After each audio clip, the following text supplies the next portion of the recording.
All right, we are live, day 2, and I think the sound should be better. Chat, let me know if the sound is better. We've got the snowball mic.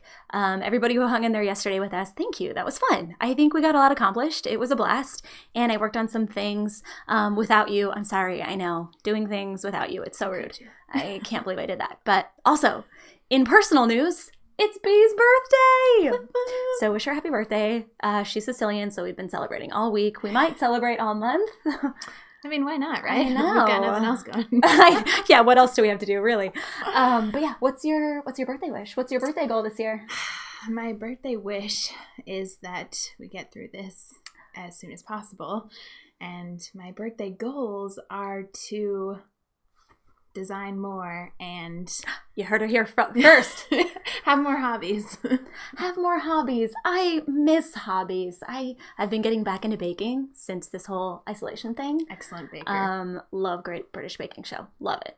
Just love Paul Hollywood. Love Mary Berry. Love Prue. Love them all. Was it Noel? No. Oh my gosh. Yeah. Such a doll. Such a doll. It's funny that he has to like keep it buttoned down for that show too. It's hilarious. You know, he's like just trying not to be a gross like himself. But anyway, hey, Johnny Knittle. Hey, Andrew Hawkrattle's in the house. He's been streaming like crazy too. It's just like karaoke. Streaming is just like karaoke. At first you're scared. You feel like you're going to throw up. You do it once and you're riding that high. They can't get you off that stage. We're here. That's what we're doing. So anyway, hey, what's up, Megan? We got Kenny. Where's everybody from? I love when Adobe Live asks where everybody's from. So let us know where you're tuning in from. We're in beautiful Orange County, California. Normally it's gorgeous. Right now it's like been monsoon season. It's so strange. But I like the rain, but not like this. It's too much, even for me. It's a touch too much. It is a touch too much. But yeah, let's get started on our work today. Bee's going to be manning the chats. She'll be dropping links in. Hopefully, I think we got the links to work, so she'll be dropping links in and stuff like that. All right. See ya. Yes. See you and goodbye. Okay. Back to me. Okay, we've got Lakewood, California in the house. Muskoka, Ontario. Emma, what's the weather like? Is it negative 10? We have some friends in Saskatoon, Steve and Whitney. They run Hard Pressed, and they'll send me pictures of their weather app where it's just like negative 100. They said if you go outside, like you will get frostbite within 10 seconds. I say people aren't meant to live like that. But hey, honestly, more props to you all. You're stronger than I am. Austin, Texas is tuning in. We've got Saudi Arabia. Sarah, cool. Macon, Georgia. Oh my goodness, that's so cool. Finland, soy-based zombie. What's up, girl? We talk all the time on Instagram. Costa Mesa, duh. Scott Snyder's in the house, the man of the moment. We are doing some of his project today. And Luana from Portugal. How neat is that? Connecticut. Yeah, anyway, it's so exciting. The whole world is here. That's the power of the internet. Okay, so let's jump into, I'm going to switch my screens. We're going to get right into Adobe Illustrator. I know, it's terrifying. Whew, my artboard looked so organized yesterday, but this is more like it. This is what it looks like once everything's been put in. Once you've fleshed out all the ideas you can flesh out, there's all these like half-baked concepts and things like that. My computer's going sort of slow because of all these textures I tried to work on. This is kind of an idea I abandoned, but Scott Snyder, you're in the chat, so let me know if I abandoned anything that you want to see fleshed out. But in my mind, we have 4 awesome ideas, and that's a ton when you consider the fact that at the end of the day, we only need one good idea. That one idea that we can take and run with, that feels the most true to Scott, that we can then build out and flesh out. So that's really the goal. We don't need 3 epic ideas. We need 1 epic idea. And honestly, I think all 4 of the ones that we've got right now are super, super strong. Scott says in all caps, "This is looking so good." Scott's loving it. We have word from the chat. B says Scott is loving it. That is so thrilling. That is so exciting. So it's kind of fun because yesterday we were kind of fleshing some ideas out, and I'm sure it was nerve-wracking for Scott. It's nerve-wracking for any client to be involved in the process and see something half-baked, right? It's just like every time I'm cooking and I'm like, is this going to turn out? I don't know. Let's just keep going. So we're doing our best here. What's that? We have a question. So somebody asked in the chat, how many font choices do you go through before? you select one and kind of run with it. Honestly, look how many I played around with. I don't think there's an exact number. I think you know it when you see it is the thing. So you could go through 3 fonts, but one thing's for sure, the scrolling the font sites, that can take hours and hours and hours. I was watching Christie Stevens. She's a designer here based in LA. Her and her husband are awesome. Her husband is actually Andrew Fairclough, who runs True Grit Texture Supply. So they are like a power couple. They are like, I don't know, Brad and Angelina before that was over. I don't know. Who's more powerful of a couple? I don't know. List it in the chat. Who's the power couples? Sunny and Cher? Bill and Hillary? They're the Bill and Hillary of the design scene. And she was saying she can go through font sites for a whole day trying to find a good font. So that's kind of what I feel like I did here. I went through, I pulled things from all the different font sites that I frequent. And it's kind of a bummer because I'm always trying to remember those like independent foundries like in the moment. And so Jen is actually working on a huge resource where we're listing all of our favorite foundries, and we're going to put it up on our website eventually so that if you also have that problem, you can we're here to help. You can come to our site and find all the good indie stuff. But yeah, honestly, you could go through 3 fonts and be like, that's the one, that's it. Or sometimes I have to mess around with a ton of stuff. So anyway, here's kind of where we're at. Let's just walk through it. And actually, first, let's go over to the discovery for Scott. And let's just remember, so that we don't get carried away here, what our goals were in the first place. So this is our discovery that we do with every client at the beginning of the project, and it's basically just how we get on the same page with our clients. And it incorporates what their goals are for the project. And it incorporates kind of like who they are, a synopsis of who they are based on all the questions that we asked in the discovery questionnaire portion of our process, which was usually like a meeting or a phone call if they're not local. So Scott Snyder is a detail-oriented photographer of objects. His audience is fellow creatives and design agencies. He usually works with people who are very professional. Like he's not the kind of person that you hire if you're just starting out and you don't have that much money. He is a professional, so he wants to appeal to like the big agencies, the people who are familiar with working with creatives, and those really intentional, well-executed brands. And we want to make a logo for him that speaks to his intentionality and his value, the value of his work, and appeals to creatives and agencies, obviously, like we just talked about, people who are design driven, I guess is a great way to say that. And something that's well crafted and timeless. That's huge. I played around a lot with smiley faces initially, but then I kind of was thinking that's very trendy of the now, but I don't know how that's going to play out in a couple years. So I abandoned that concept. So if I had to name Scott's 3 brand pillars, it would definitely be intentionality, craft, and stoke. And stoke is the best one. That is a very California term. If you're Sarah from Saudi Arabia, if you don't know what stoke means, stoke, it's this California word for excitement, radness. Is radness just using a complicated word to describe another complicated word? Whatever. It's excitement about life, excitement about what he does. And I'm pretty sure it's like a California thing. Maybe it's just an 80s thing. I don't know. Maybe I'm just claiming it because it's my zone. So here's where we kind of go into his brand pillars a little bit more. And here's some traits. So this will help us really when we think about what we've designed. It has to be approachable. That's why we're using some scripts and serifs. Intentional. That's why we're kind of customizing the typefaces that we use so that it's not just, throwing out a typeface and calling it a day. Stoked. So excited. We want it to be fun. Organized. An investment. And timeless. We don't want it to be robotic. We don't want it to be trend chasing. We don't want it to be elitist. So those are, or flippant or cutesy. So those are things we also want to remember. And then real quick, I'll just remind you of our mood board. Okay, so here's some stuff that he put in his mood board. We've got some thicker stuff down here on the right and this bottom Saturday. We've got a lot of scripts, which he liked. And then we've got this neutralizer font, which is kind of like a funky humanist serif sans serif blend. And then over the last few days, he's actually sent me some more visual inspiration because obviously he was watching in the live stream. So he sent me a couple more things, kind of like this Patagonia font and more like this Huckberry font, thicker, kind of bolder fonts. So we've been playing around with that a little bit too. So that's what we're working on. So now if we go back to our Illustrator screen, you can kind of see, okay, we've got this script option, which kind of plays into a lot of the script types that he likes, which is very friendly. And I've paired it with this, I don't want it to feel too flippant, so I paired it with this structured frame with this drop shadow kind of thing going on and this kind of like nebulous organic icon, which we worked on yesterday. Okay, this is my new favorite option. And it's it's kind of a blend of, I saw a couple things on Pinterest just using geometric shapes mixed with those beautiful line patterns in the Braun speakers that he loves, all this line pattern work and dot pattern work. Mixed with, he sent me some awesome like diagrams of like how cameras work and how optical eyeballs work and stuff like that. So putting that all together, I was like, how do we make an S out of all these really cool geometric pieces? And well, dang it if it didn't turn out great in like 10 minutes. And that's just so how it goes. So Scott loves it. And then there's a question. Okay. B says there is a question in the chat. Let's hear it. So Sarah says, how do you help yourself to always be inspired and have ideas when sometimes you burn out? Okay, so Sarah has a question about inspiration. So I'll tackle that in 5 minutes. I'm just gonna walk through the rest of these ideas, I think. So here, actually, no, I'm gonna just tackle it now. Let's just hit the ground running. Okay, how do you deal with burnout? Dang, haven't we all been there?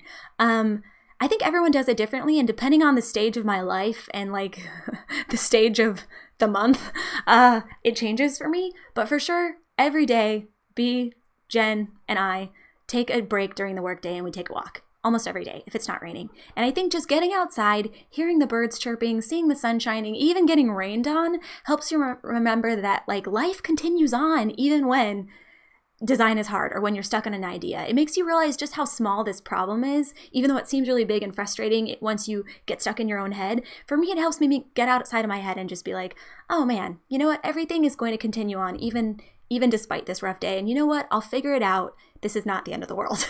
So definitely walkies. Definitely eating my feelings. Is that what you would call it? That's a form of therapy for me. I also have, like yesterday, I was having a bit of difficulty with this hand icon that I was working on. Remember we were working on this on our video for part 2, which I re-uploaded, by the way. Shout out to Johnny Knittle. If you're in the chat, you were earlier. Johnny, you fixed my audio. Thank you.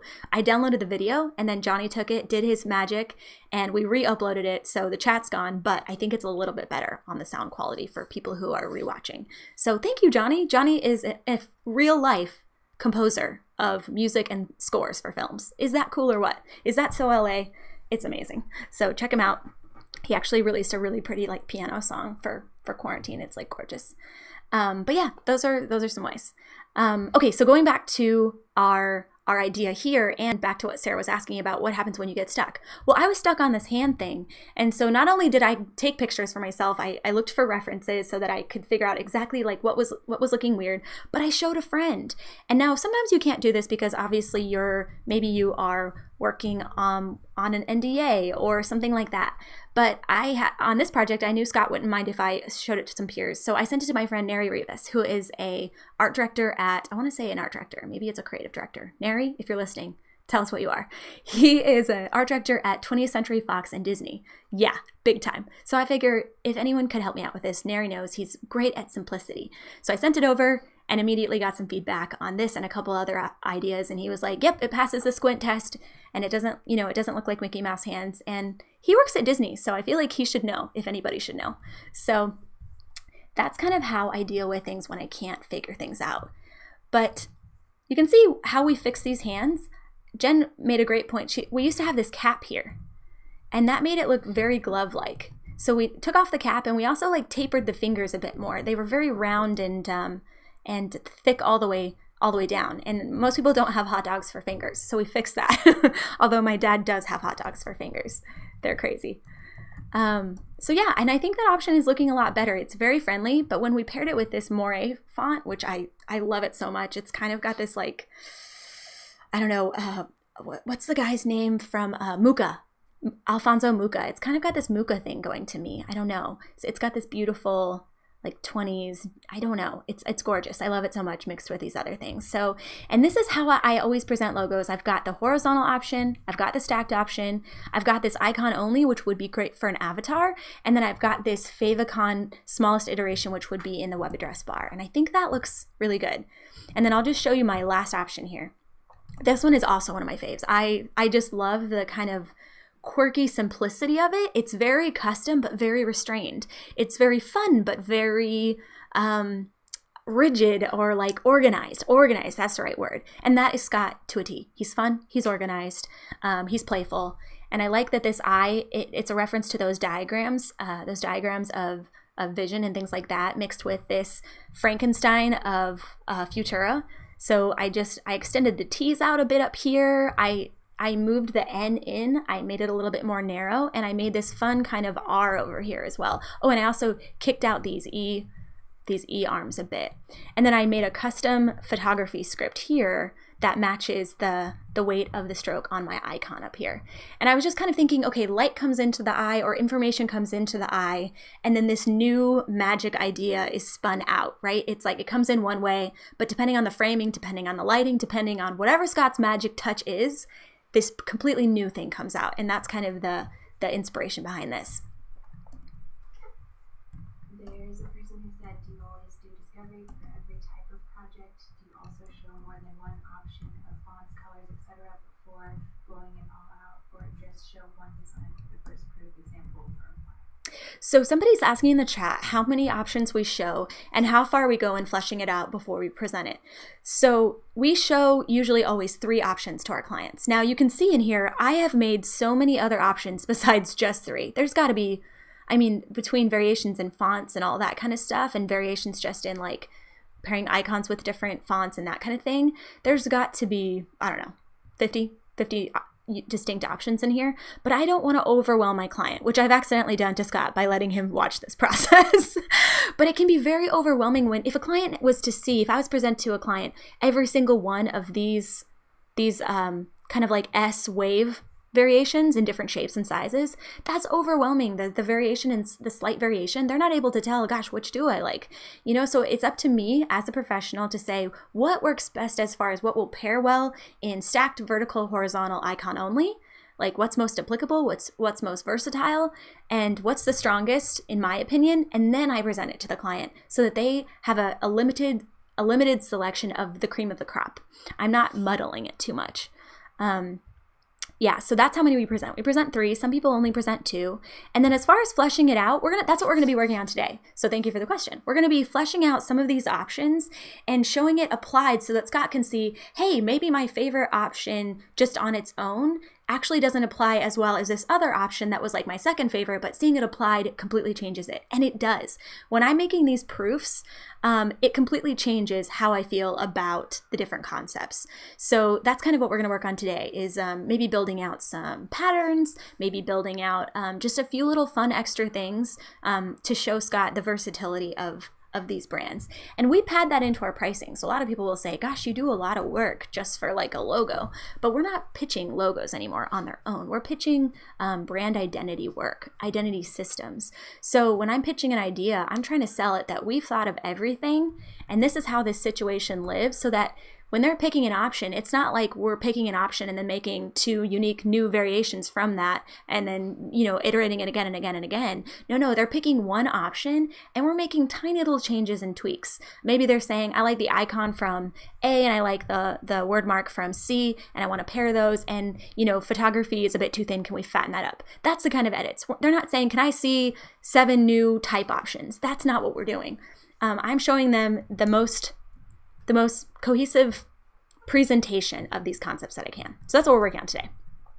Okay, so what I've got is I have this screenshot of Scott's homepage because I want to mock up a few things. I want to mock up a business card with maybe like a pattern involved. I want to mock up his website with his logo on the top. And then I want to mock up maybe like one extra thing, one small thing. Oh, probably his Instagram with like the avatar so that he can see. I want him to see how versatile and how good this looks across the different platforms where people experience him, his audience experiences him. So that's kind of what we're working on today. So I'm going to open up a new document and I'm going to make it a business card size. Or maybe we'll start with a pattern first because I really want to make a pattern for this one option. So let's go just 8.5 by 11 actually. Yeah, we'll go 1600 by 900. Okay, this is kind of the orientation I have of my decks. Do you also do stylescapes? And then in addition to that, the same person from the question before, do you use this process for all types of projects, not just branding? For example, if we're making a flyer or some sort of print, so stylescapes and we do this. So I'm not sure. Somebody in the chat asked something about stylescapes. Can you explain what you mean by stylescapes? Do you mean just like cohesive brand identity systems? Because that's what we're working on. We're creating like different applications. We might make a pattern. We might make like a little secondary mark. Those are the kind of things that we're making to build out these different options. And actually I've built them out pretty well so far. But on some of them where if I really want to sell an idea, I might say like, not only do I see this working like this, but I can already envision the pattern that could go with it that we could put on the back of all of your stationery and your business cards. Somebody else in the chat asked, how often do you do this like big discovery process? And do I do it on brochures? Do I do it on like smaller stuff? I don't do it on smaller stuff. I do it if I have a new client almost every time though. The discovery process doesn't have to be as in-depth as that PDF that I showed you all. It can be as simple as a phone call and a document of notes. It can be a one-page thing. You email it to your client, you get approval that yes, this is our goals, this is what we're aiming to do. But you definitely want to restate the goals to the client because you want them to know that you understand them and that you're on the same page. And usually I like to back that up with a mood board. So if they don't provide a mood board and they're staying where it's like simple or retro, I need to make sure that their mental idea of what simple and retro is matches my mental idea of what that is by showing visuals and saying, do we agree on this? If we don't, which ones don't meet that requirement for you and why? And can you find me some better examples that we can add to our mood board? So yeah, but that kind of in-depth thing, that could take up a lot of time and eat up a lot of profit if it's just for a small like business card or something like that. So for that, you can just do simple, get on the phone, write down some notes, get an approval, and make sure you have a mood board. So the cool thing about this icon, which I love, and I think we have one more. Yeah, I'm going to grab this in too. Actually, I'm going to grab all of these, and I might even just make... I'm going to just file save as and make a really new clean board for myself because this is making me stressed out. So save 1B. Okay. And we will work from here. And I'm just going to delete everything around now that I've kind of got the things rolling. That way I'm not confused. Okay. And then we'll start making some applications. And I can delete go to my layers and remove those two sketches that we had because I don't need those anymore. Okay. So now I've got these nice clean things. So I think now I'm just going to do it within here so that I can see better. Okay, so I'm just going to, I just clicked on my artboard tool and I'm just going to option drag a couple artboards down. And that way I can make some patterns and fun extra stuff. And I also still need to make my reverse white on black options. I want to make sure that this works not only white on black, but reverse white, or black on white, but reverse white on black. Because sometimes that can change the whole thing. Sometimes that can take a logo that you're like, I don't know, to like, oh my gosh, that looks so good. So I'm going to start doing that right now. And I'm going to go over to my artboards and I'm going to make sure that this is moved down underneath my first artboard so that it all shows up right on my PDF. This artboard is moved under 3, which is now that option. This artboard is moved under 4, I think. Let's see, is this 4? That's under here. And then that's perfect. That one and that one. Okay, cool. So I'm going to move that to the back. I'm going to rectangle select all of the icons that I made and group them. I'm going to double click in and I'm going to outline everything. Object, path, outline stroke. And I don't have to outline the text. I just wanted to outline this stroke so that I can get all that and make it a fill. And I'm just going to select everything and I'm going to make it white. Now the thing about changing everything to white, it makes everything inherently seem a little bit thicker. So what I usually like to do, at least on my icons and stuff like that, if I select each of these icons, I like to just go up to Object, Path, Offset Path, and then go like negative 0.01 or 0.025, like seriously minuscule. Oops, that's the wrong one. I forgot to do negative. Object, Path, Offset Path, and then, oh, we did do it. Okay, negative, maybe negative 0.01. And let's see what we get with that. It might be still too small. Oh yeah, too small. Object, Path, offset path. Maybe we'll go 005. And then, yeah, that's better. Okay, so now if I delete all the rest of those and paste in place. Oh, something got lost in the shuffle here. Okay, let's try this again. Oh, this is not, so what's happening is this is not a Pathfinder shape, so I have to Pathfinder this. So I'm just gonna Pathfinder that, and Pathfinder that, and then that should fix our issue. So path, offset path, that's at 0.5, maybe even a little bit less. And okay, that's better. And you can see how that matches a little bit better than this one over here. And I could probably even do it a little bit less. But yeah, that's usually what I do to make sure that it's not too heavy feeling. So I think I'm gonna go a little bit less. Sorry, this is all the boring stuff that you usually don't see. All right, and paste that in place. Okay. Would you start with black and white even if Scott had colors in his brand identity, or would you start with the colors? Curious how those affect your method. Okay, so Johnny asked about color. He said, what if somebody comes to you and they already know what color they want to use? Then would you, use color in the initial proofs? And I think I would at that point. Yeah, I think I would, because if they know what they like, then I know that that's not going to distract them. Like if somebody doesn't like blue and they see something using blue, maybe it's a great concept, but they can't see beyond the fact that it's blue. So if they come in and they're already like, I freaking love blue, I'm like, great, I can use that in this proof. I already know you want to use that. It's your favorite color, maybe for whatever reason. And so I already know that we're going to do that. So I need to make sure it works with blue. So yeah, I probably would go ahead and just jump right in with it. But yeah, color usually I leave off because it's just so divisive. It's like politics. Color can just really divide the room.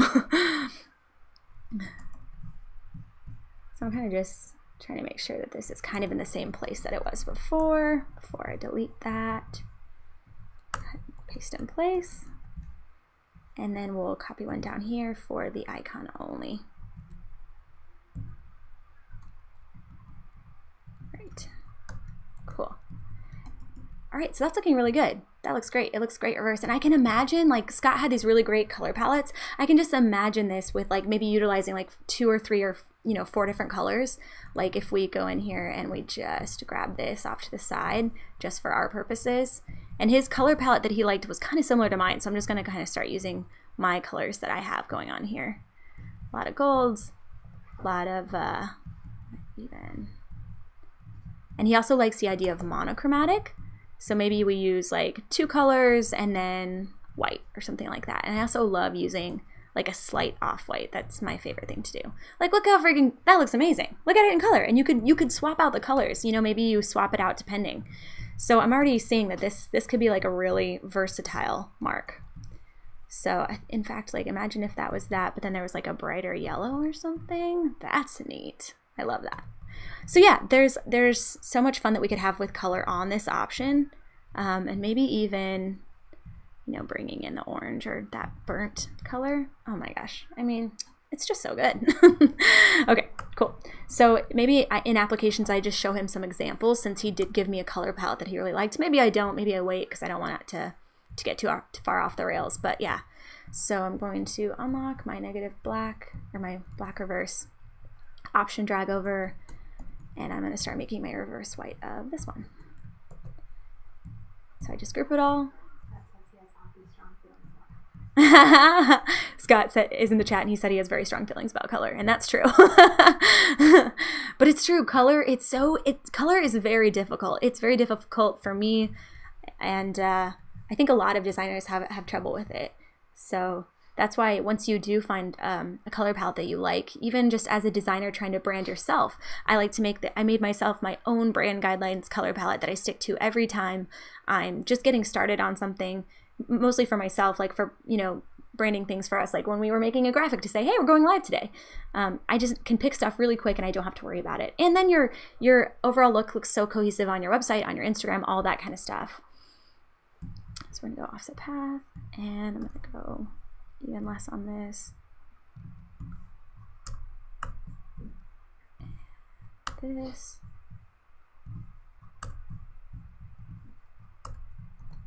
Cool. Chris Crockett said, Oh. Shoot. I hate when that happens. Let's see if I can't fix it without having to do that all over again. What's up, Chris Crockett? Got Oklahoma City in the house. Okay, there we go. So we went to Oklahoma City to do a workshop with AIGA probably like last year. Their AIGA is so fun. They took us out to like eat where all like Steven Adams and all the Oklahoma City Thunder go. It was really cool. We didn't see Steven Adams or Russell Westbrook before he left, but it was like a really good time. And what's that? There's like a peppermint shot they made us do. It was like Rumples or something.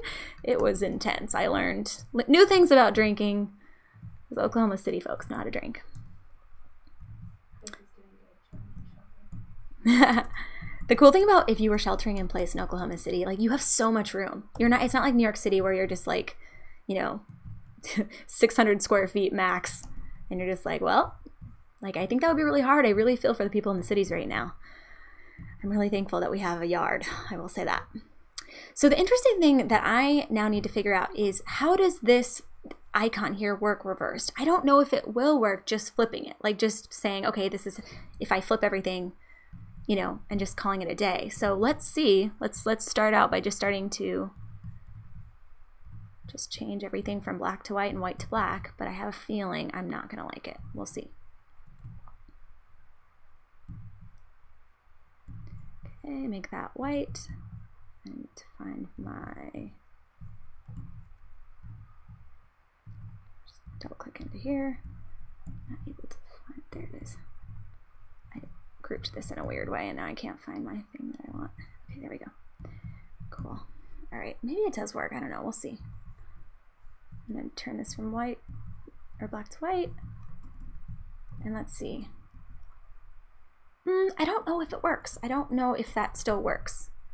I think what I might just pull up an option or like pull off to the side another thing, and maybe I try, maybe this just has a black outline, and then I would actually go stroke, and I want to put the stroke, see how this aligns stroke over here? You can do it on the outside. I would do that, and then what would I do? Then I'm just gonna grab it from here again, the original.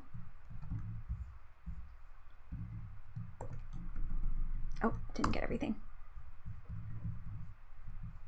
Group that. So I'm going to copy my original one, paste it in place. Whenever I'm moving stuff over to the side, I always try to move it, with my arrow tool so that I can easily get stuff over to be exactly on top, if that makes any sense. Okay, so I'm going to delete that. And I'm going to try to move this over here. I still don't know if this works. I don't know if this works reversed, to be honest. I'm wondering, maybe I would also, if I go object, maybe if I go, object path, and then I'm going to offset the path by like, let's see what this does. We'll preview it. Okay, maybe more like 105. Okay, maybe more like 2. Okay. Oops. Okay. And then,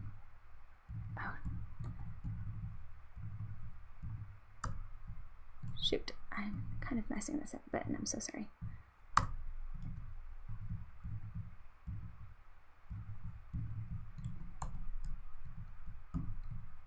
And then I'm just going to paste that behind and just kind of trying to make this work in a way that I feel like, because right now I feel like it really doesn't as far in the reverse scenario. You know what it might, basically just trying to, you don't even need that. Do you know what I mean? Like maybe it works like that. Tell me what you think. Because I'm wondering if maybe this option doesn't work as good as, or maybe if you think this does work, let me know. But I think that drop shadow being reversed in the white, I just don't love. Scott says maybe if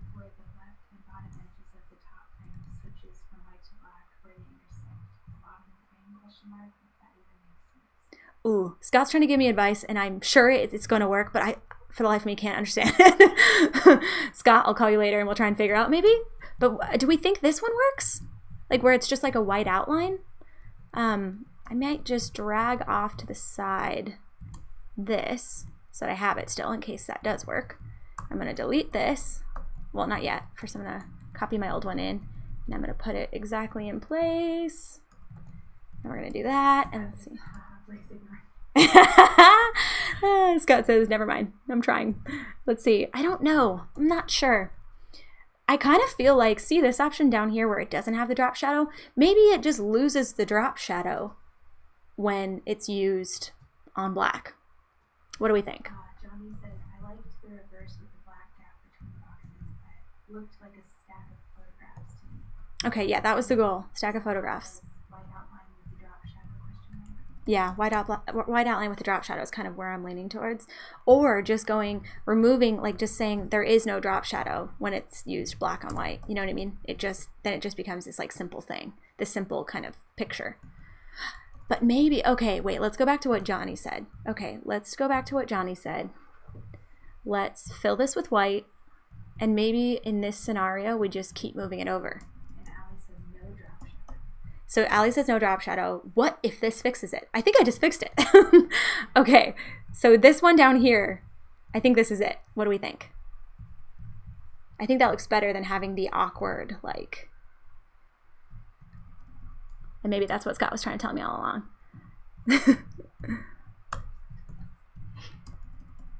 I think that works. Says, OMG, that's it. That's it. Evan, we did it. Evan, we did it. Thank you, everyone. Johnny, Scott, if that's what you guys were trying to say. I think it worked. Okay, cool. So that's all it is. It's like, this is truly testing. Does this work? Is it versatile? Because the worst thing that can happen is a client approves a concept and maybe we weren't able to get that work. Maybe it wasn't a thing. It wasn't going to work out. And then they're already in love with this icon that actually is not versatile. It looks great in one scenario, but they need to be able to use it in many scenarios. So it's good that we're testing these things for them. So. Okay, good. No drop shadow is now pro drop shadow. Cool. And I like that we're bringing the drop shadow back. It's kind of exciting. Okay, so now I'm going to do this one. I'm going to turn this one reverse white. This one will be super, super easy because it's just monoline. It'll be super simple. Okay, and actually I'm going to move all of these black boxes to their own layer on the bottom so that they're not bugging me and I can just lock them. So I'm just going to pull those down onto that layer. Lock it right here, and then I don't have to worry about unlocking it and locking it all the time, which makes me crazy. Okay, so now I'm going to rectangle select with my black tool, and I'm going to group these, double click in so I can edit stuff. And usually what I'll do is I'll just, with my direct selection tool, A shortcut, I'll just select one of them, say select, same, and then I'll go stroke color. And number one, I want to make sure I get every stroke just in case, because sometimes you made little edits to type and all that kind of stuff, and if you forget to select it, then it won't go white. So I like to do this. It gets everything super quick. Then I go up to my swatches and I switch to white, and then let's see what this is set at. This right now, the stroke weight of that is 1.75. Okay, and is this one as well? 1.703. Okay, see, because this is a little bit bigger in this scenario. So that looks good. That looks good.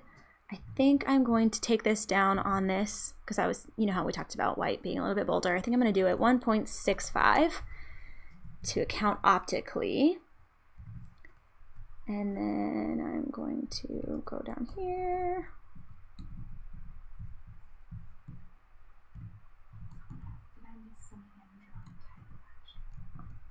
If you are just joining us today, you did miss some hand-drawn type action. Somebody's asking about the script.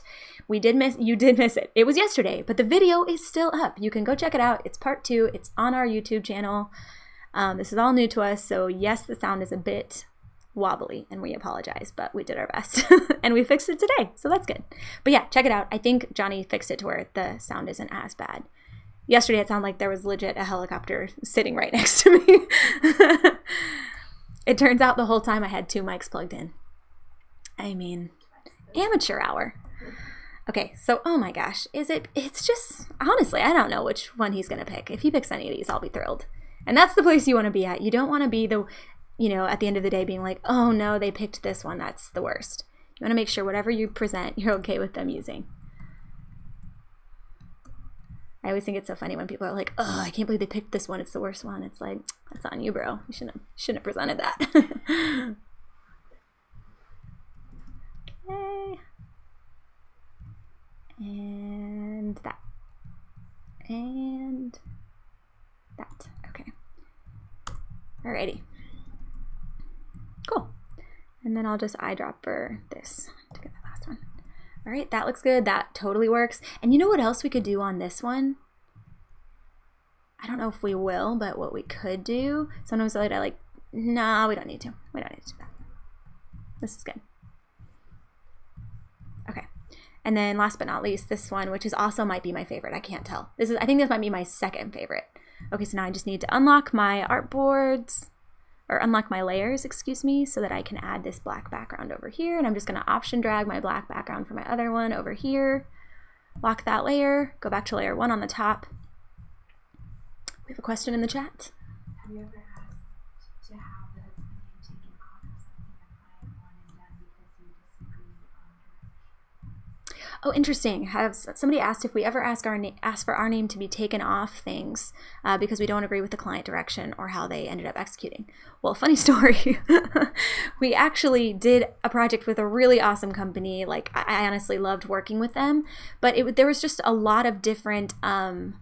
Gosh, what would you say? There was a lot of higher ups that had weigh-in power, and there was a lot of people that had to approve this project to get it made. So they had initially contracted us to help them rebrand one of their verticals, and we were supposed to do, you know, like three initial concepts, 2 rounds of revisions, the whole thing, present brand guidelines, that whole thing.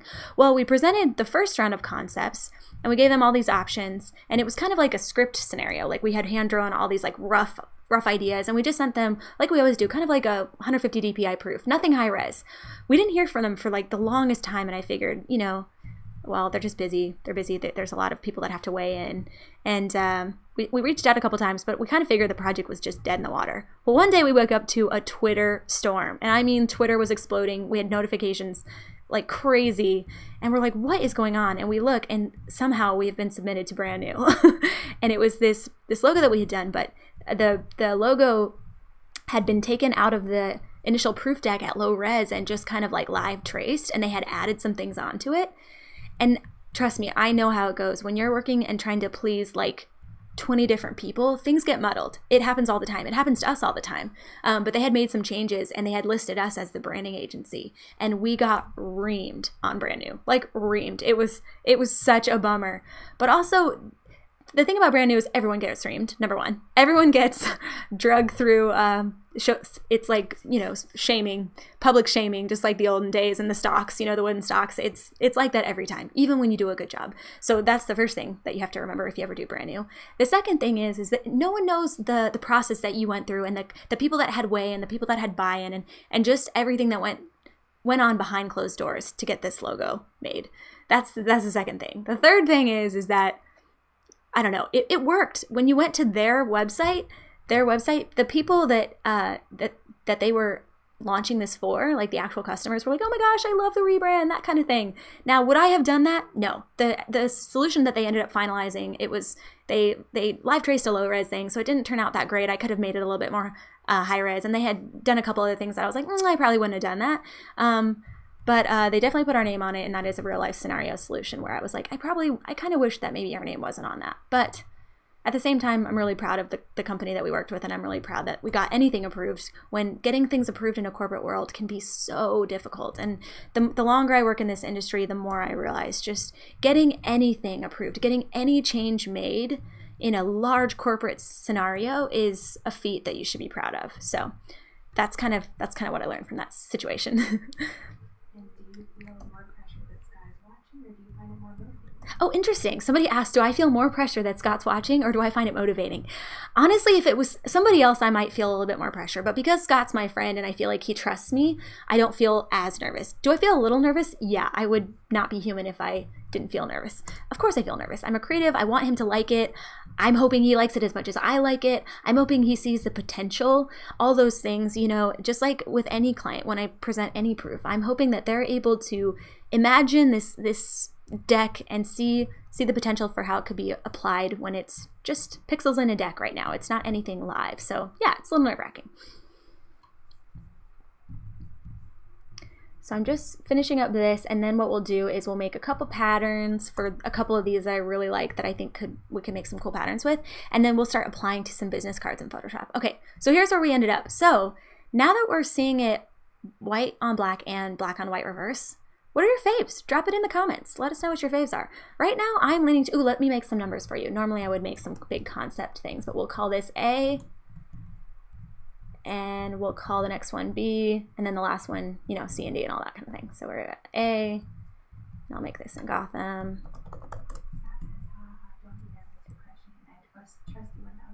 Scott says, don't worry, he trusts me. He's the best. See, that's why I'm not that worried.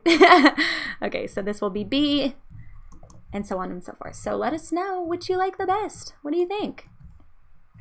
Scott's in there. Maybe he'll be stoked to be like, oh, look, everybody likes this one. C, ooh. C and D. Okay, so this is kind of what we're working with. We've got the hands on C. We've got this awesome like eyeball diagram thing going on in D, which I really love. That's my second favorite. D is probably my second favorite, maybe even first. I love the script on B. I think it's so fun. I love the stack of photographs. That might be my third favorite. And this is, I think, my first favorite as far as the icon goes. A is my first favorite on icon. And then I really do like this, but I do think the others are maybe more timeless. So, okay, getting a lot of B and C. Okay, no one agrees with me. This is the interesting thing about design, though. No one ever agrees. What? I wish they had like a poll feature in chat so we could just see how it'd probably be like, 25% this, 25% this, 25% that. It would be completely split because it's all, the funny thing is that, and this is what I'll probably tell Scott. Scott, are you listening? This is what I'll eventually tell him when I send him the proof, is that if someone had never seen all of these options, whichever one you choose will be the best because it's the only one they've ever seen. And it'll be so super fleshed out when we deliver it, when we announce it to the world, that they'll just think it's amazing. They'll have nothing to compare it to, and that's the main thing. When you compare things against each other, of course you're like, ooh, I don't know, what's the best, but honestly, the whole goal is picking something and running with it, running with a system, applying it, sticking with the theme across the board, and creating brand recognition. That's the goal. Oh, somebody wants to see A zoomed in. So this is A zoomed in, and this is my fave, I think. Okay, people are with me. A and D. All right. I bullied them into submission. Okay, cool. So now let's open up a mock-up for a business card in Photoshop. Now let's see what I even have. I'm kind of like looking in my Finder right now, so bear with me. I download a lot of mock-ups from, there's something called Yellow Images. If you look that up, they have a lot of mock-ups. You can also download mock-ups from, I think it's called Burger Mock-ups, I want to say. There's a bunch of great sites. Sometimes I'll even just find a photo and make my own mock-up, but that's a lot of work. I like the mock-ups that are layered PSDs that you can just drop it in, see really quickly if it works, and kind of move on with your life. I don't like spending a ton of time. So let's see if we can find a good one. Okay, so let's open up. Oh, I hate those ones though. I don't like those ones. Let's see if we can find a better one. We'll sync this one instead.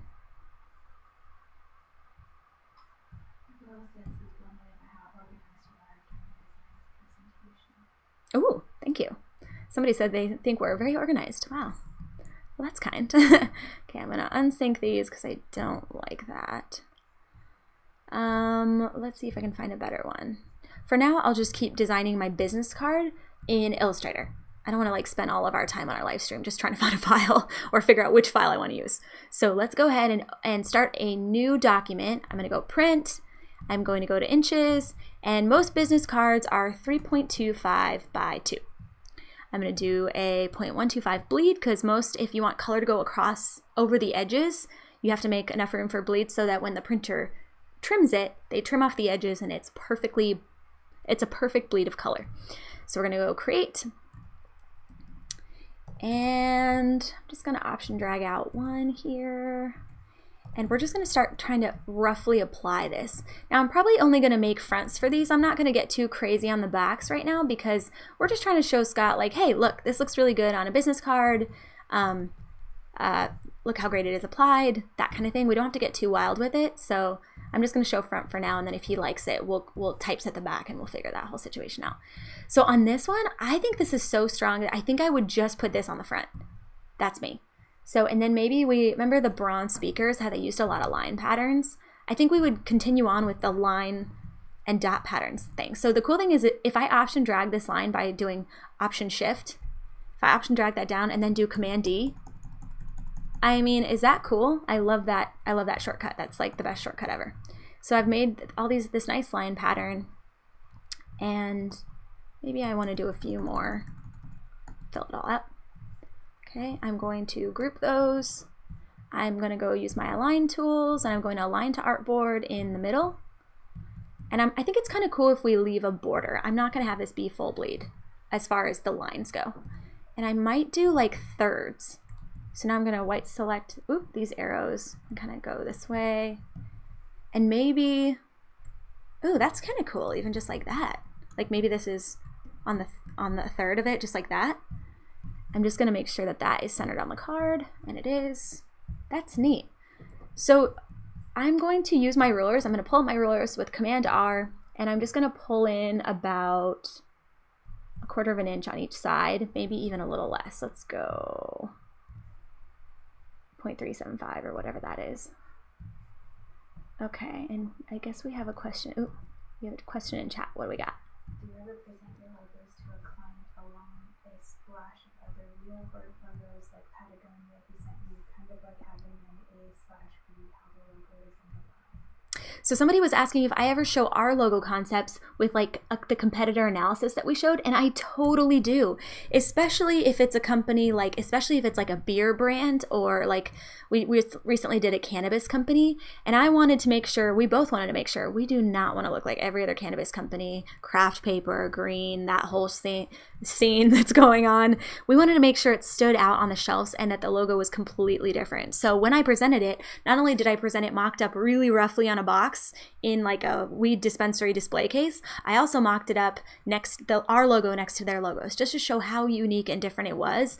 And it totally helps sell it in certain scenarios. I don't know how necessary that is for Scott because he's so visual. I don't think he needs that. And also, we're not trying to stand out in a consumer product market where the branding and the brand experience of them seeing the logo on the packaging in the store is usually their first interaction with that brand. With Scott, his first interaction is he's probably going to send an email, a cold email, or he's probably going to send maybe like a like a portfolio printout booklet of his work or something like that. So we have a lot more power over how our brand is, how they experience it. So it's not going to be a lot of noise of him competing with other people on a shelf. So I think that's a benefit here.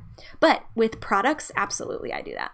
Okay, so that would be like maybe one option. Maybe I just paste that in place here and I play around with, I liked how they had on one of, actually I'll just copy, I'm going to option drag this and oh, what's happening? That's neat. What's happening there? Do you guys like that? Ooh. Andrew Hawker says, ooh, this is looking fun. Love the system vibe that's starting to fit. Ooh, Andrew Hockradle is giving us props. Thank you, Andrew. You're the best. I loved watching your Andrew Hockradle. If you don't know, he put on Canceled Con recently. How many of you watched Canceled Con? It was so much fun. Oh my goodness. We got to be interviewed. If you are looking for, if you were going to go to a design conference and it got canceled, and if you're looking for something to listen to later in the day, definitely check it out. It was a blast. All right, so I'm kind of like loving what's happening here, and I'm going to just keep going with it. There's something interesting. I don't know. I'm just going to keep messing around with it. Maybe I'll get back to it a little later, but there's that.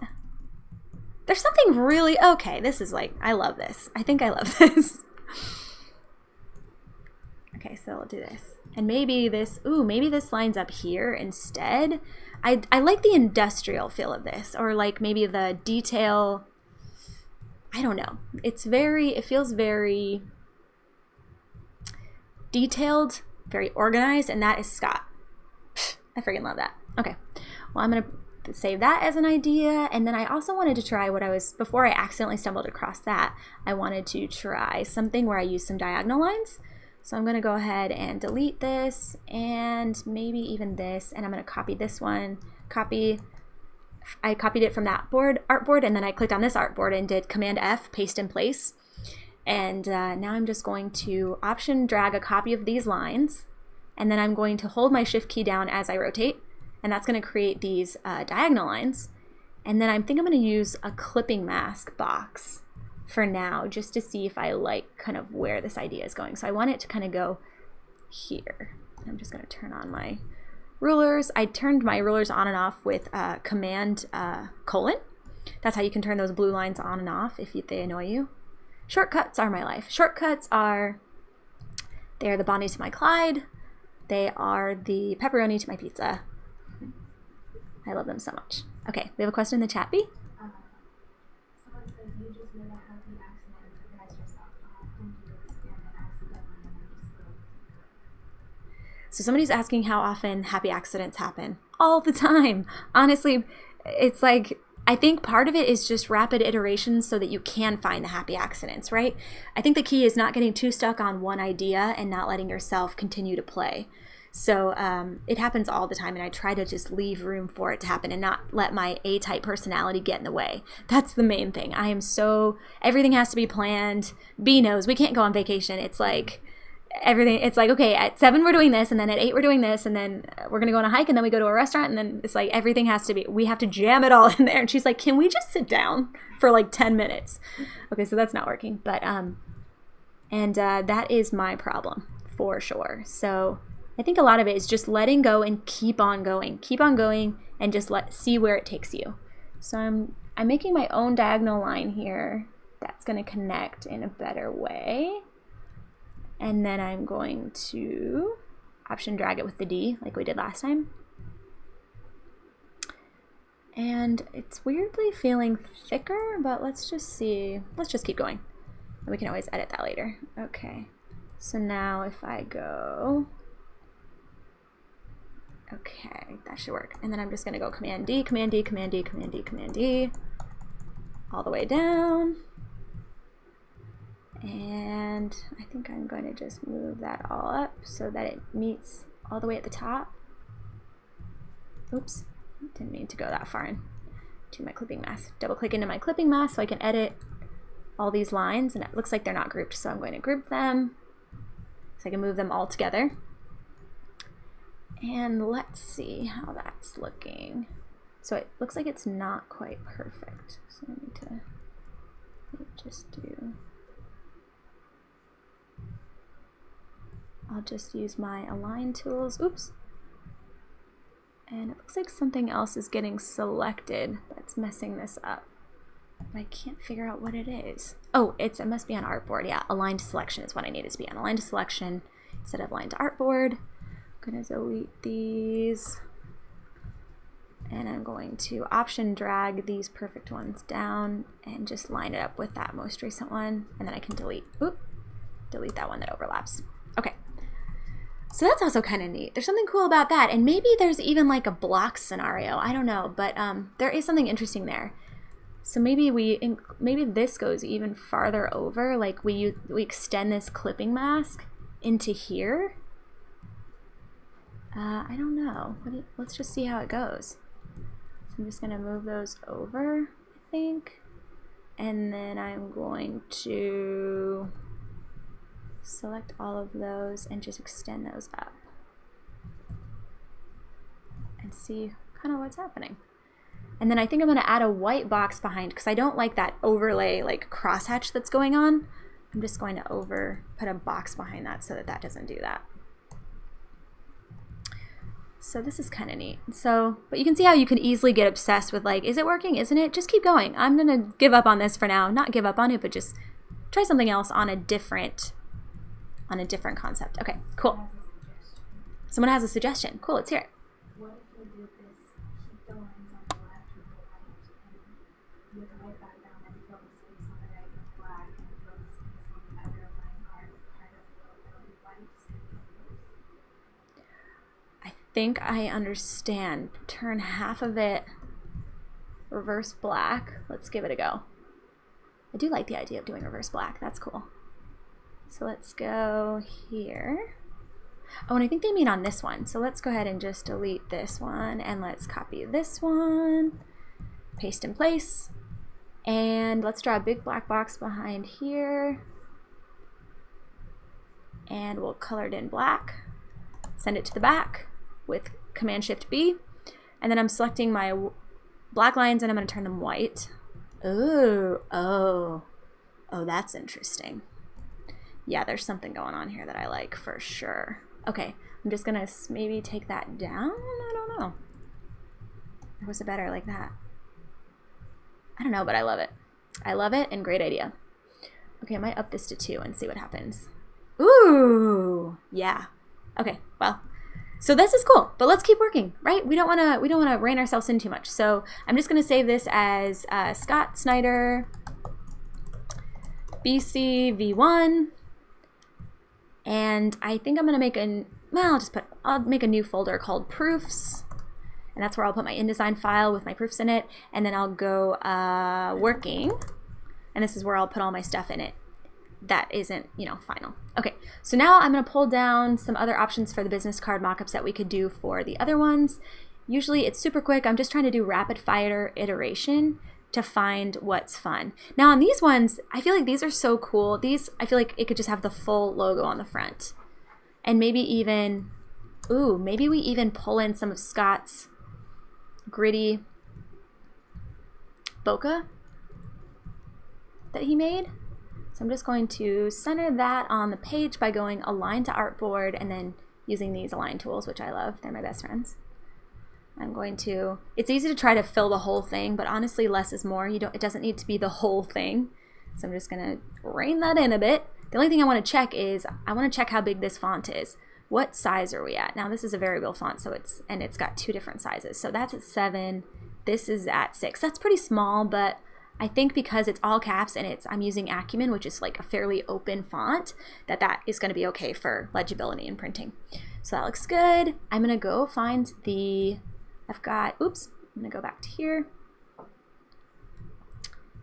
I'm going to save these and close them. Brandon, since your idea worked, he wants to know if he's hired. Oof. Next time I'm looking for someone, I'll let you know. Okay, so I'm going into my Finder, which I don't think you can see, and I'm just going to find Scott's bokeh effects. Is it bokeh? Like Boca Raton? Like where Chris Caraba's from? Any Dashboard Confessional fans in the house? You want to know about Chris Caraba? I know everything. Ask me. I spent my whole high school loving that man. He taught me how to love. Gosh, I love Dashboard Confessional. And honestly, it still holds up. Somebody had an emo bracket. I think her name is Kelly Oxnard. She made this amazing emo bracket on social media. It was so funny. And of course, Dashboard won mine. But there was a lot of bands missing. Like Sunny Day Real Estate wasn't in there. The Juliana Theory wasn't in there, which was gross oversight. Okay, so yeah, I listened to all the just like the really sad emo, not even like the cool emo, just like as sad as it gets. Okay, so I'm pulling in this beautiful Boca Raton bokeh effect, and then we also have a question in the chat. B says, recommendations for minimum font size on a card or invoice? Okay, so somebody asked about minimum font sizes. I try not to get smaller. I used to work in editorial, and I swear we had to fit in so much, especially when we were working on like ads and things like that. It was like we had to fit so much small, you know, side text, but we tried not to get any smaller on like sidebars or callouts that were like really small things like see more at www. If we were using like a bigger font that had a higher X height, which means that the lowercase letters are a little bit bigger, something like Gotham, then we could go down to 6.75, but that's really small. If you're working with elderly, you might reconsider that to be like 8 point for your smallest. But I would say generally I'll go down to like 7 point as long as it's a font that has like a higher X height. One more question. Are there any other books you would recommend for aspiring self-taught graphic designers other than Freelancing? Oh, somebody wants to know about some books besides our book. That's so nice. So our book is Freelance and Business and Stuff. If you haven't heard of it, if you're thinking about freelancing, or if maybe you recently got laid off or are on, furlough and have a lot of extra free time, Freelance and Business and Stuff is all about how to freelance. It's all about how to run your own small studio. It's everything business 101 for being a creative and making money and doing it with as little hiccups as possible. And it's what we've learned over the past 9 years of running our agency, plus the 3 years that we spent working in-house at a small print studio. And some other books that are awesome. Emily Ruth Cohen's book, I think it's like Brutally Honest, I think is what it's called. I've been reading that one recently, and it's great. It's like ours, really short, really to the point. And she gets a lot of advice from other people too, which I think is really cool, like real life scenarios and examples and things like that. So what I've done is I'm bringing Scott's bokeh texture into Photoshop. Really quickly, I wanted to tell you what I'm doing. And I am just, I'm going to go over here to Photoshop. And I'm going to show you what I'm doing. I pulled in the bokeh to Photoshop. And I'm just going to desaturate it. I did that by going Image, Mode, and I'm going to go Grayscale. And I say Discard. And I want to turn this into a Grayscale bitmap, because I want to be able to manipulate it, maybe add some color, turn it into one color. And if you make it into a bitmap, so we're going to go to File, or go to Image, and we're going to go Mode, and we're going to go Bitmap. And I always have to futz around with this. I never know exactly like the perfect thing until I kind of get in here. So let's just see what this does. Okay, that's pretty good. And it was called Brutally Honest by Emily Ruth Cohen. Yeah. So that's okay. I wish it was a little higher res, but let's just test it out for now. So I'm going to go File, Save As, and I'm going to save it as a bitmap. Okay, sorry, my computer is having a tough time. It's working on a lot of stuff right now. Okay. And bokeh BW is what I'm going to save that as. Save. Okay.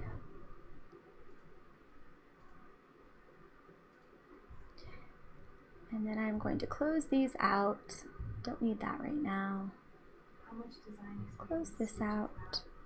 Before you guys decided to start this book? And go back to Illustrator. Okay, so somebody asked how much design experience we had before we started Hoodzpah. We started Hoodzpah. It was not the ideal scenario, to be honest. I wouldn't recommend it to almost anyone, but I'm kind of also very thankful. So we didn't go to college for design. We didn't go to school for design. So we got lucky enough. I was going to a community college, and I was honestly feeling very lost. And somebody that used to come into my coffee shop, Jason Staggs, he was one of my regulars, really fun guy. And he's just like, what are you trying to do? Like, what are you doing right now? I was 4 years at this coffee shop, and he's like, can I help you in some way? And he was starting a print magazine. It was going to be just like a coupon clipper knockoff, and he just needed people to help him make ads. And I said, I don't know, I'm studying art. I tried a design class, and that might be a good idea. And he was like, I need a designer. I'll teach you everything you know, and I'll pay you like minimum wage, essentially. I think I was making like $10 an hour. And so I took it. I thought I can learn and get paid instead of paying for my own school and being in debt. Yeah, I'll do that. So I quit school. I didn't realize I was dropping out of college, but I quit school and I started working for Jason. And he literally taught me everything I know, how to use the pen tool, how to use every Illustrator, Photoshop, every program, every trick, every shortcut. And I'm so thankful for that. Honestly, I wouldn't have had it any other way. My career probably went a little bit slower because of that, maybe, but also I don't have any debt now. And so that was cool. So we worked for him for about 3 years, and then the magazine ended up folding. It was when print magazines were kind of closing all over the place. So when that happened, Jen and I were kind of unhireable on paper. Like, we were community college dropouts, and we had only worked at this coupon clipper for 3 years. So our work was just like Botox ads and stuff like that, yoga and Botox ads, because Orange County. And so yeah, we couldn't get hired anywhere. I couldn't even like get people to look at my portfolio because on paper I just looked so undesirable. So yeah, so we just were like, we've always wanted to work for ourselves. All of our friends are always asking us to do stuff for them. Like, maybe now's the time we just start it. So we did. We just started it. And we just told everybody we knew that we were open for business. Everyone who'd ever asked us for something, we said, hey, come back. We'll do it. And So, okay, really quickly. And that's how we started Hoodzpah. So it was kind of, luckily we were young and we didn't have any, like hardly any expenses besides like rent and just car payments and insurance and stuff like that. And I didn't even have a car payment because I had a 2000 Kia that I'm pretty sure I bought from a drug dealer. There was like blood on the ceiling. I got home and you don't think when you're buying a car, like what's on the ceiling? But I got home and I opened the like side console and it was covered with like this black tar. And then I looked down the ceiling and I kid you not, there was like blood spatter. I was living in fear that somebody would like come and find drugs in my wheel well or something. But anyway, that to say I didn't have very many expenses. And so it was actually like the best time to start a business because I didn't have anybody depending on me. And I could kind of just, it was kind of like jump in and do or die. And it was cool. We took on work from honestly anyone. We just needed to get clients at that time. But then after that, we learned really quickly. I mean, thanks to mentors, people like Joel Buchelman and Mark Hemian and Aubrey Graham and David Garvin and all these guys that we would go and get lunch with. And they would just help us, you know, they were just a lot more experienced in the field and they would answer all our questions and it was really cool.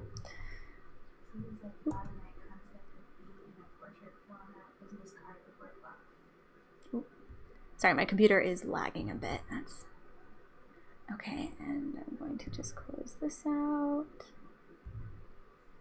And I'm going to open, don't need to save it. I'm going to open up my logos again.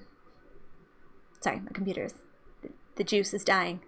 But yeah, I think for freelancing, if I was to recommend anybody who was wanting to start their own little small studio, I would say start small. Start by just taking on small projects as you have time in your free time here and there. And that's how you build up a client base before you jump out on your own. So you're not like, where am I going to get my next paycheck? You know, you're slowly building while you have a day job, while you have, even if it's not the most exciting thing ever, just get any job, you know, just so that you can save up and not be so scared about bills, because that's the worst feeling.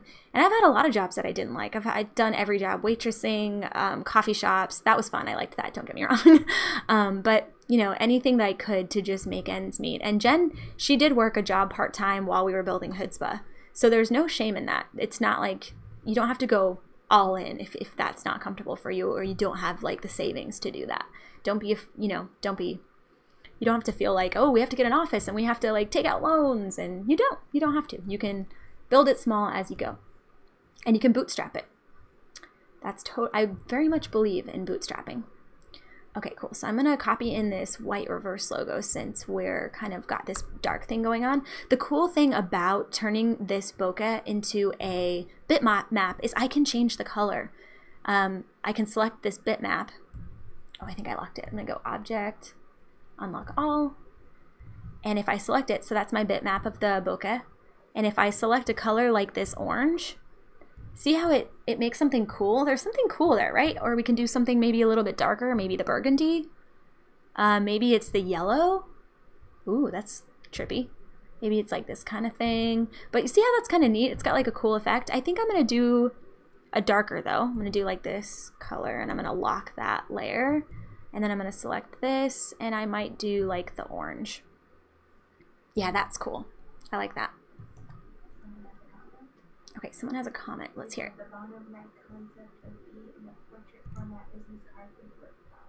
Yeah, so somebody was saying my stacked variation of this one could work on a business card that was flipped vertically. And I like doing that sometimes. Sometimes I'll flip it vertically if I feel like it fits better. And you know what I might do on this one? Oh, I forgot the E somehow. Whoops. Okay, I'm going to go get my E real quick like. Sorry, everybody. And I think I'm just going to, so they were saying bottom right, I think. Sorry, this thing is lagging a bit. And I'm going to go here. Okay, and as soon as my computer catches up with me, I copy that. Just going to close it.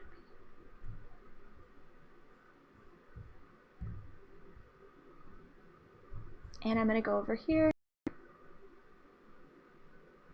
And I'm going to paste it on top.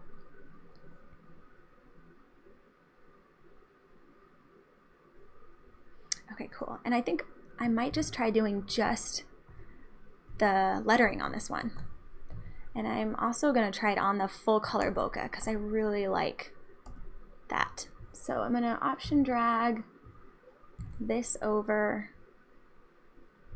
And actually, now that I think about it, I think a business card, I think it's actually 3.5 by 2. That's why you always have to look these things up. B, will you look that up for me? Oh. Okay. And I'm just going to go and I'm going to select my artboard. Oop. And I'm going to change the orientation up here in my toolbar.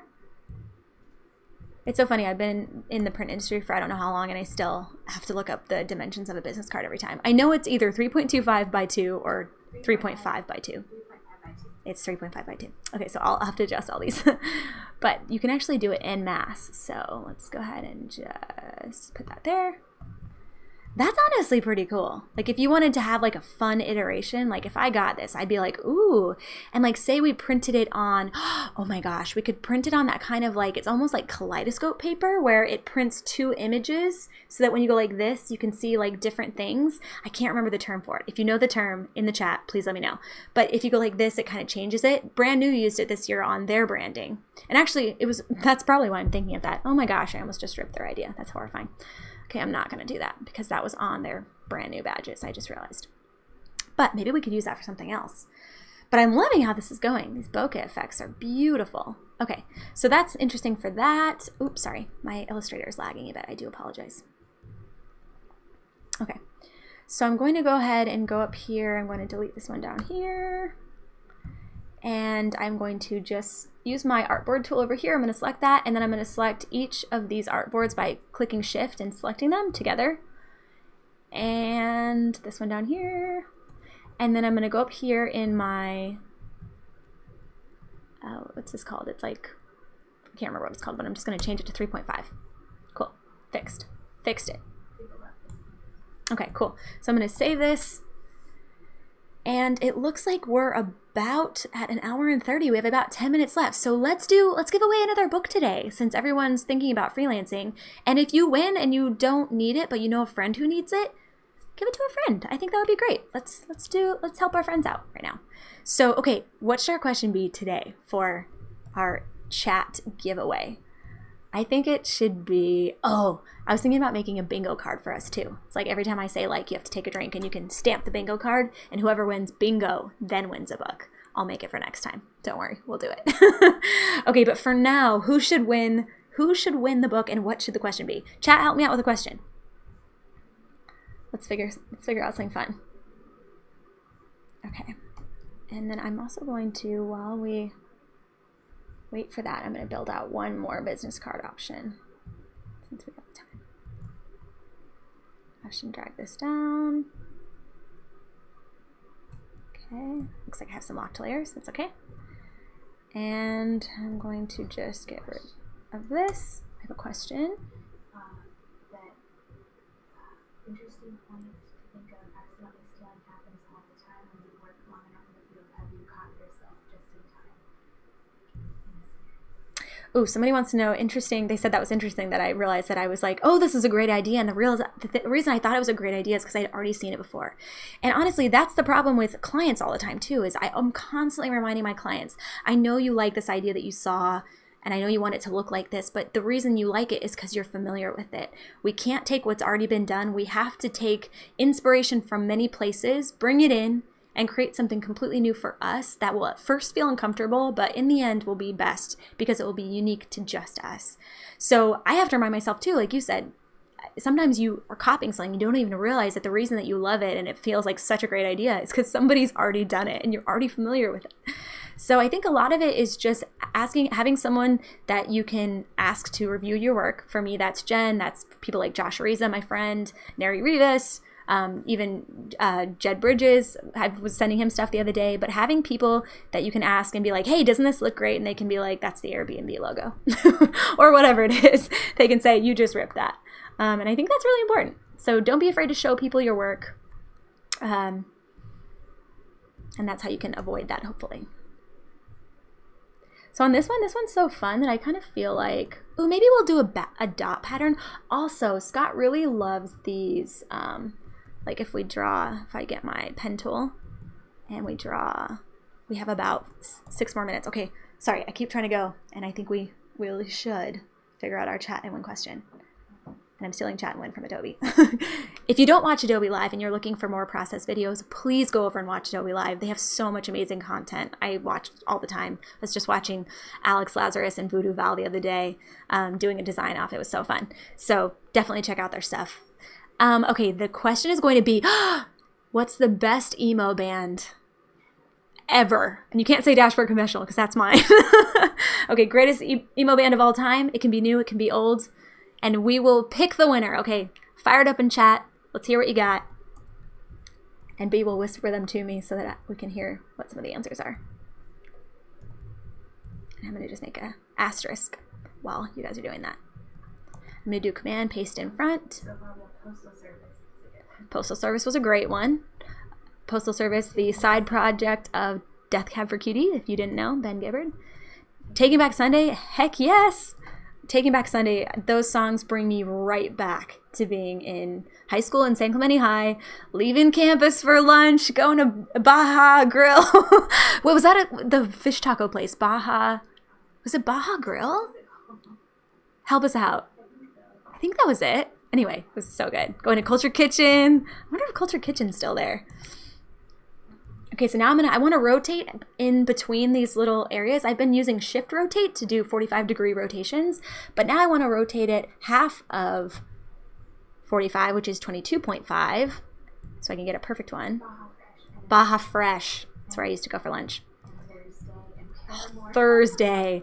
I went to a show with, it was probably like 80 people at this show Thursday at the Exit Inn in Nashville. Growing up, going to high school in Bowling Green, Kentucky, we'd go to Nashville every weekend to see shows. And literally, Jen almost got trampled to death in the mosh pit, and my boyfriend, Matt, saved her. He pulled her from the depths of the pit just in time before she was trampled by, and it was, I still remember that. It was so funny. I was just like, there goes Jen. I guess I'm just an individual now and no longer a twin. And no longer interesting. Somebody said Paramore. I never quite got into Paramore. Like, I know they're good. B says she loves them. But just, I don't know. They just, somebody said their favorite emo band is the Spice Girls. Growing up, Spice Girls was definitely a thing. Was it emo? I'm going to have to say, no, it's not. Where's the taboo buzzer when you need it? Okay, I want to align.